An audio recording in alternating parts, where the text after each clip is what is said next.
Nous sommes à l'Agence de développement de la vallée du Loir qui a pour vocation depuis plus de 30 ans la promotion d'un territoire qui va du Sud-Sarthe au Maine-et-Loire en passant par le nord du Loir-et-Cher et de l'Indre-et-Loire. Au total, 93 communes sur 3 départements. Mais depuis 2011, le Loir-et-Cher a quitté l'agence pour des raisons de politique politicienne. Précurseur en matière de coopération interdépartementale, l'agence a réussi à fédérer plus de 800 professionnels du tourisme des départements traversés par le Loir, mais surtout à intéresser les tours opérateurs britanniques, allemands et hollandais. Nous avions un bon nombre d'offres de séjour vélo à partir de Vendôme et on faisait donc travailler les hébergements, les hôtels, les chambres d'hôtes.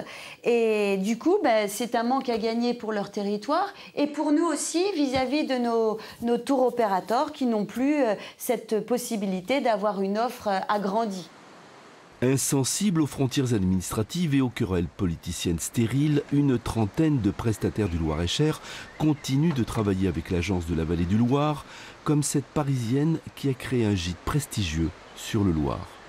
Qu'on se regroupe et qu'on fasse une action commune, Vallée du Loir, c'est hyper important, hyper nécessaire et incontournable.